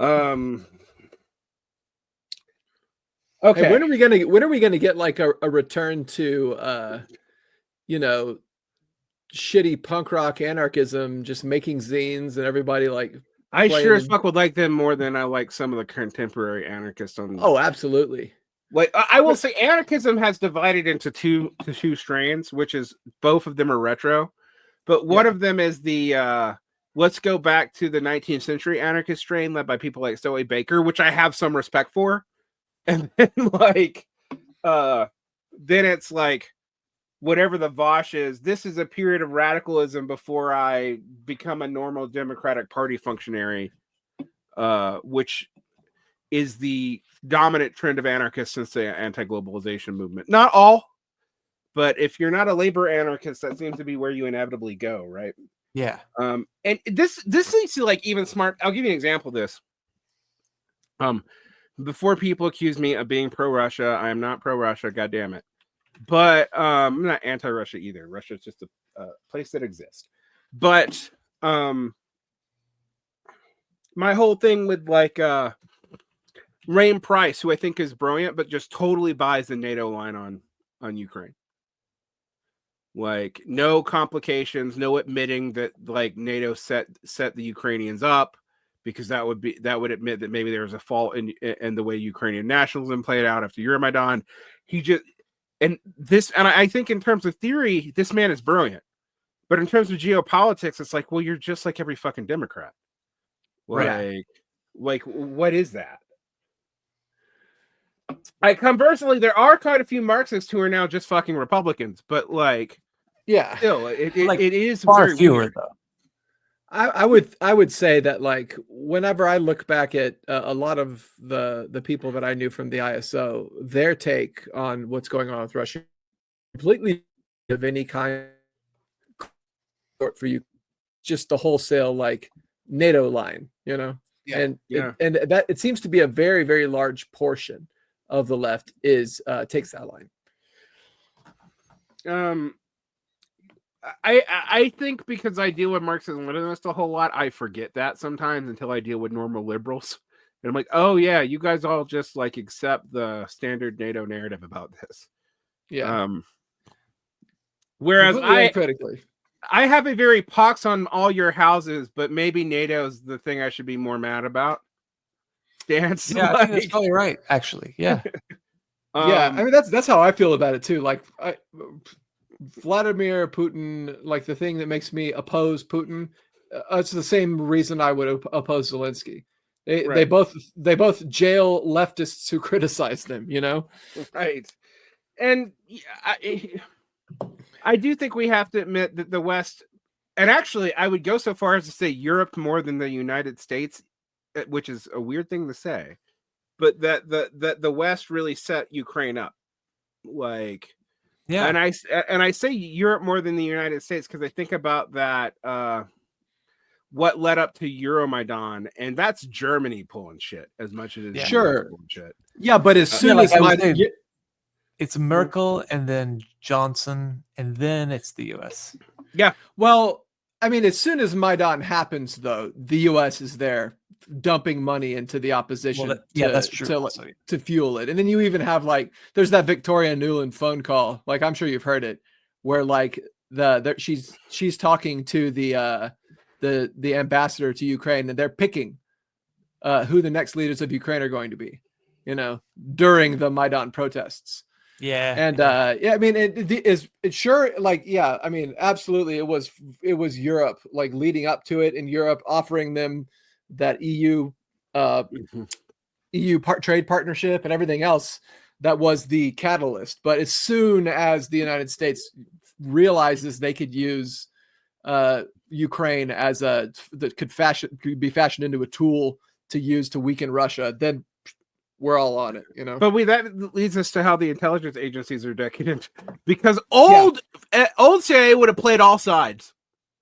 Yeah, right. I've read enough about the CIA. I'd be like, no, in the 60s they would have funded also the right wing response, and they would have funded the pro-Russian side. Like, they would have played all sides, which Putin does in America on the cheap. So like, it does not very effectively. But I mean, they do. Yeah, yeah. Well, I mean, like, it's like what JD Vance said about Romania. They canceled the elections in Romania because they thought it was Georgescu was being funded by Russia, which there's no evidence of that at all. But what they pointed to was that somebody bought a bunch of TikTok, paid for a bunch of TikTok ads to make it, look like the Russians were funding or supporting Georgescu. And it turns out it was one of his political opponents that did it, and not actually the Russians at all. Then what JD Vance said about it is like, if someone could spend $100,000 and completely destabilize your democracy, then you have a terrible democracy. And he was right. That's a good point. Yeah. Which, by the way, was basically liberal argument for the U.S. Like, yeah.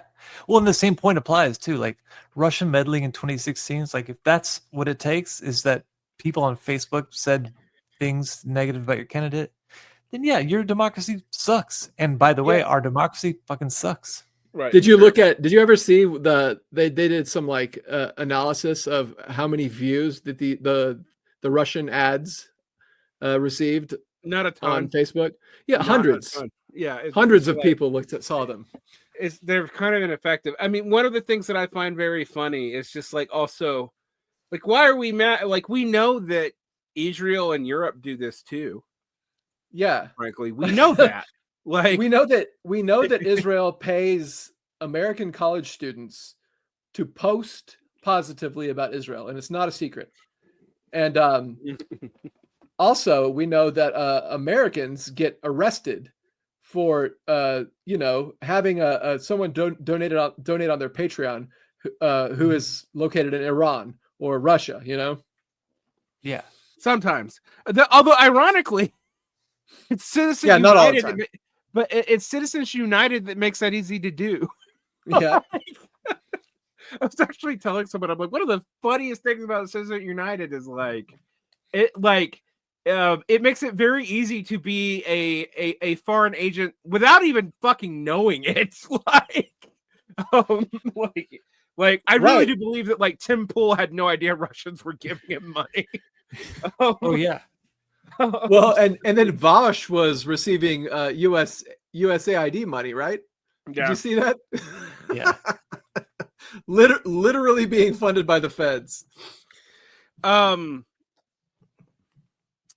I find this very interesting when we get into this, because this feels so divorced from now. Like, it really does.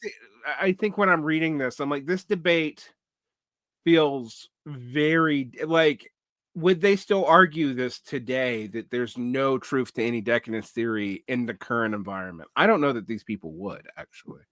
So I know that there's actually a strong decadence component, or at least a strong breakdown theory component to most communization theory, which makes this interesting that they were arguing against it for voluntaristic reasons 2 decades ago. All right, let's go back to, so we talked about the productive forces, postmodern rejection. Okay, last one. The maintenance of an anti-capitalist perspective, but the identification of the problem as progress or civilization. Romanticism involves the decision that the idea of the historical movement was all wrong, and what we really need to do is go back. That's just primitivism. Yeah, I don't think that's nearly as dominant, hegemonic. I don't think this is very large scale. I don't think this is. I'm not really sure why this is a point number 3. I think it should just be 2 points.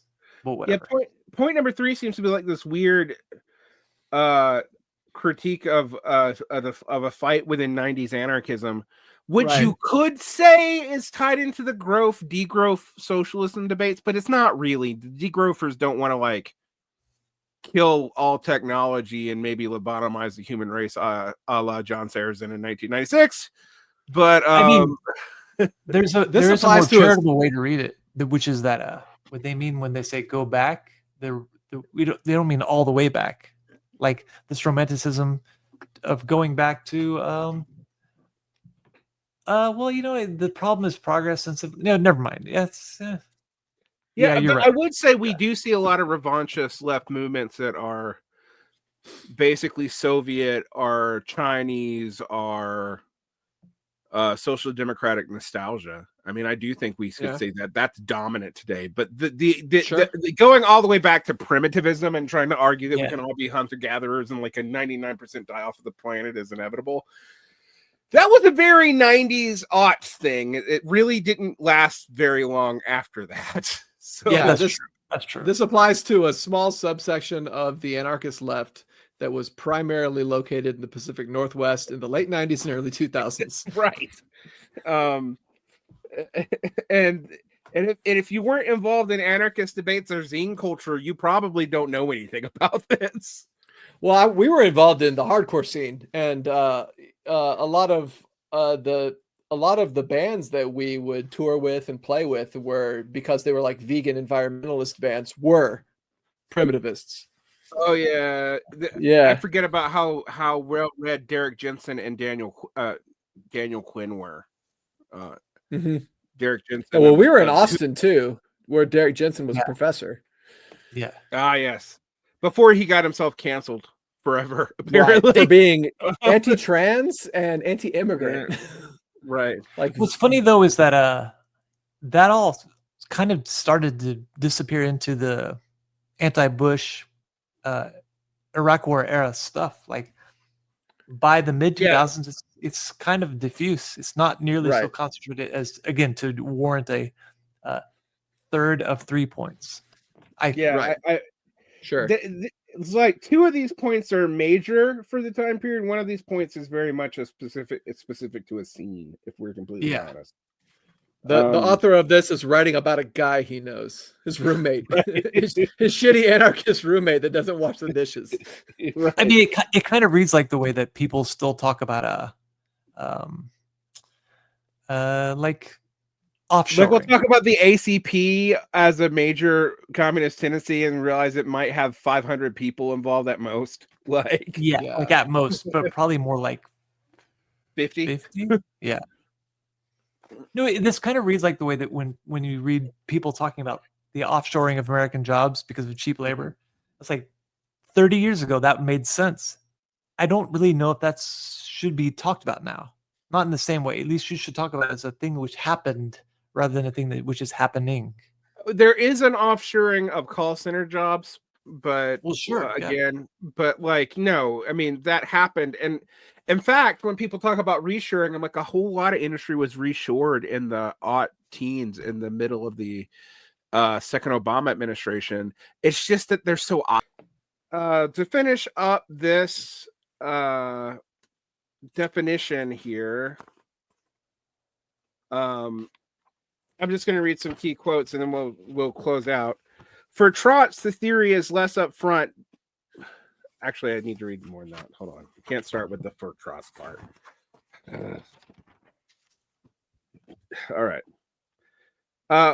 We see the theory of decline represented by the 2 main factions of the left, ? Trotskyism and left communism. Well, why say that when you just mentioned fucking primitivism?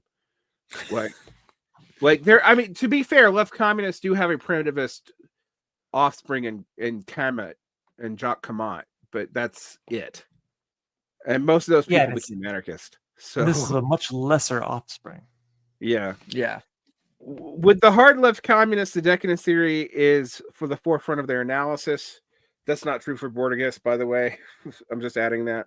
That's only true for the ICC and maybe the ICT. Everything that happens is interpreted as evidence that decadence is increasing. I also find it interesting that they're not mentioning the Marxist humanists, who are probably even more attached to crisis. They don't call it decadence theory, but the crisis theory than even the ICC is. Well, and also they, again, like when you talk about main factions, the Marxist humanists are larger and more influential than the ICC. Yeah, the ICC, the ICC is like total nerd shit. Yeah. And like we know what it is. Once again, it's kind of like your point number 3 is basically just about how a scene. When you talk about the main currents, and you mentioned the international communist current, it's like I think that this is like you said, you're writing about a guy that you know, right? For whom the capitalist crisis has become the chronic, all the great movements of the proletarian struggle have been provoked by capitalist crisis. That's the ICC. This crisis caused the proletarian to act and to become accessible to the intervention of revolutionaries. I want to point out, though, it is kind of interesting that Grossman, the Frankfurt School theorist, was initially super influential on Trotskyism and still kind of is. It was in Cliffite traditions, like he was resurrected in the Cliffites, but he himself was a Marxist-Leninist, and he got kicked out of the Frankfurt School for being a Marxist-Leninist. Like, I mean, that's not officially why they kicked him out, but that's why they kicked him out. Like, yeah, and that is significant, right? So, but the reason why he's associated with Council Communist is Paul Mattick Sr. Because Paul Mattick Sr. was basically the Grossmanite in exile until Banerjee, the Indian Trotskyist theorist, translated Grossman into English in the 70s. And then Rick Kuhn finished translating him into English in Australia in the teens and aughts, I think. So I do see why it's connected to the International Communist Current, which is a council communist group. But like, that's such a small fucking group. Like, they hit above their weight, but still, we're talking probably about 300 people worldwide, maybe 1,000 worldwide. Not, and I'm saying maybe. I have no idea, but it's not a lot of people. Yeah, it's very much not a lot of people. And nobody would have known who these people were even more than they don't know who these people are now in 2005. Did you know anybody talking about the International Communist Current in 2005? I didn't. The only people I know that have ever talked about the International Communist Current are us when we're reading this article. Right. I know more than that, but not a whole lot more. Like, I've never heard it. I really don't know anybody. I have never heard anyone say International Communist Current until this recording. But you travel in leftcom spheres. We don't. Right. Yeah. So I do know some members of the ICC, but I can count them on a hand. Like, well, right, and like the fact that I haven't encountered, not just haven't met anybody in it, but haven't heard anyone say that word, and that's despite the fact that I've been on the left and in various cities and pretty active for my entire life. That should say something. So that's what he gets mad at the Council Communists for, but then we talk about the Trots. For the Trots, the theory is less upfront, but still informs their analysis and practice. Again, okay, which Trots? Because there's a big fucking difference between different Trotskyists. In comparison with the purest repetition of the eternal decadence line by the left communist upholders of the theory, the Trots seem positively current in their following a political fashion. Behind this lies a similar position. Despite their willingness to recruit members by connecting to any struggle. I mean, that sounds like Cliffites there. Yeah, that does. That actually, I mean, to be fair, like Trot's trying to like show up. The what is it? The RCA used to be the IMT. Does that now? Like, yeah. Oh yeah, I guess so. Yeah. Well, they gotta do intrism, right? Right. Yeah. The Trotskyist parties have the same objectivist model of what capitalism is and why it will break down. They gather the members now and await the deluge when, due to capital's collapse, they will have the opportunity to grow and seize state power. This is a position of orthodox Trotskyism, which Cliffites aren't actually, although they heard a similar position. Is expressed by the founding statement of the Fourth International when Trotsky writes, the economic prerequisite for the proletarian revolution has already in general achieved the highest point of fruition that can be reached under capitalism. Mankind's productive forces stagnate. The objective prerequisite for the proletarian revolution has not only ripened, but has begun to get somewhat rotten. Without a socialist revolution and the next historical period at that, a catastrophe threatens the whole of mankind. This turn is now to the proletariat, chiefly its revolutionary vanguard, to the historical crisis of mankind, reduced to the crisis of revolutionary leadership. And that whole Trotskyist is always the leadership fault. Weird shit that they do. So what's my problem with this is that, like, this paragraph, this statement, the little the quotation is so close to being right on. But I think for Trotsky, when he says that without a socialist revolution in the next period, a catastrophe threatens the whole of mankind, I think he would do well to have a sentence which said something like, and this is a real actual threat. Right. It's like, because I think that the historical inevitability means for Trotsky, this catastrophe which threatens the whole of mankind is like, that's not really going to happen. And he would do well to say, oh, actually, it's entirely going to happen. Right. And it actually is happening. So a significant difference between the theories of the Trotskyist vision historically identified the former Soviet Union as a politically degenerated part of an economically progressive movement of history, which I think is, I actually agree with that. Like maybe I am a trot somewhere deep down, because I am sort of like, even though I reject a whole lot of Trotskyist like terminology and frameworks, I am sort of like, yeah, the Soviet Union was a progressive movement of history that was also pretty degenerated in a lot of ways. Yeah. Like we're worse without it, but it also was not super great. Like that's my stance. But like okay. Yeah, that's the correct stance, in my opinion. For the left communists, it has been exemplified by the decadence of the period. Thus, the Trotskyist theory of decline, which tended to see the Soviet Union as progressive and proof of the transitional nature of the epoch, has been more bothered by the collapse than left communists, for whom it is just a state of state capitalism, except for the Cliffites, who also have state capital. Yep. The thing about the Cliffites that make them so difficult to deal with is that there's elements of left communist theory, there's elements of right deviationist theory, and there's Trotskyism all in the same theoretical morass, but none of it's really spelled out very well. So because there's some serious dishonesty when it comes to the intellectual inheritance and legacy within the international socialist tradition. Right. Despite their antipathy to or the parts of the left wing of Capital's program, I also find that funny that we still use that as if there's something outside of Capital that's heavily handing out these days.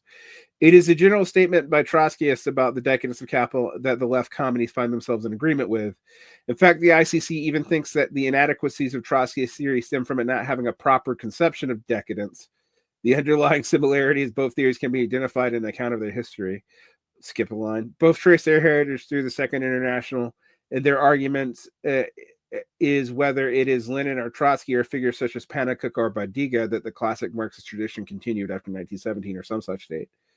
All right. And we're going to end here because the next one actually does get into the origins of crisis theory and the Erfurt program as far as like it being adopted. And that's a bigger topic.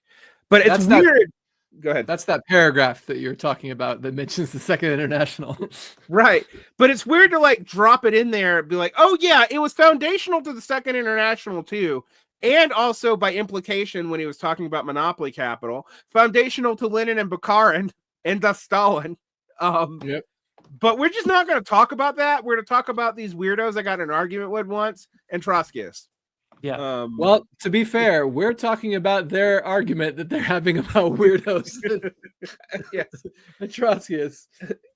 No, I like doing this sort of stuff. I think it produces useful conversations. Yeah, I mean, it's necessary. I just find it I find it interesting because I also don't remember a whole lot of people who were Final Crisis of Capital people until 2007, when there was a bunch of them all of a sudden for reasons that are obvious. You know, but I don't remember them being super common in the early aughts, which may be why he's having to bring up 20th century Trotskyism and then the ICC. Because I don't think this was a period of crisis theory being super dominant. Am I wrong about that? But no, not at all. Yeah, I don't. Yeah, very much not. No, like, because I'm actually thinking about this coming out in 2005, going like, what prompted this to be written? Because the whole Final Crisis stuff really doesn't become popular on the left again until like 2008, 2009, 2010, 2011. That's when everyone started talking about Grossman again, right? Like no one was fucking talking about him before that, really. I didn't really come across it until until like 2016-ish. Right. So that's when it became super popular if you weren't a DSAer. Right. Yeah. Right. My problem is I still don't know why this is decadence and not just crisis theory. Yeah, still waiting on that. Like, because both the ICC and Aufheben seem to use those interchangeably. Yeah. While they admit actually earlier on that you can't really use them interchangeably because crisis theory for them would be one part of a decadence theory. Like, I don't know. I'm very confused as to what they think decadence theory truly is. And I'm also confused at like how little objective economics or cultural commentary is in this. This seems to be all Marxiological and historiographic, not anything else. But we have gotten through 7 of the first 38 pages of the first essay of a 3-part series. Oh yeah. So, which is still better than something. God, how long did it take us to go through Eugenie Morozov's article, which was only like 7 pages? We did like 5 episodes, right? Right. Yeah. On 7 pages. Or like when we did Whitman, we did we did like 4 episodes on 4 pages and then glossed an entire book. Yeah. We were like, whenever we did who was it? That was the Rodney Hilton. We just did a whole book in like 1 episode after spending 4 episodes on a freaking like a small article that summarized his position. Oh man. I mean, that's the value in front loading everything. It's like once you get that all out of the way, then you can kind of breeze through I do think we have to front through this. The other thing though is I'm reading through this again. I'm just going to give people a heads up. Like, he'll mention somebody, will go away, will go back, and then it'll come back up almost as if new in another essay, like 50 pages later, as if it wasn't already spelled out earlier. Like that happens in these essays a lot. Right. And since I think this was a collectively written essay, it's probably because they couldn't agree on what to cut out. That's probably true. Yeah. So on that note, hopefully we'll go a little faster next time. Maybe because there's less definitions. But on that note, we're gonna end this. And guys, we will come back. I know listeners probably think we haven't been gone that long because we release these way after we record them. And this might be released a little bit closer to the last recording, but for us, we haven't recorded one of these in three months. So yeah, that's right. Yeah. So we'll get back into the saddle and try to get caught up. Meanwhile, you guys can live real life chaos while we're talking about it. So yeah, for sure. I mean, what is our political system right now, if not decadent, right? Yeah, it's just like imperial presidency smejidency. Like, it's just all right. And on that note, let's end the show. you.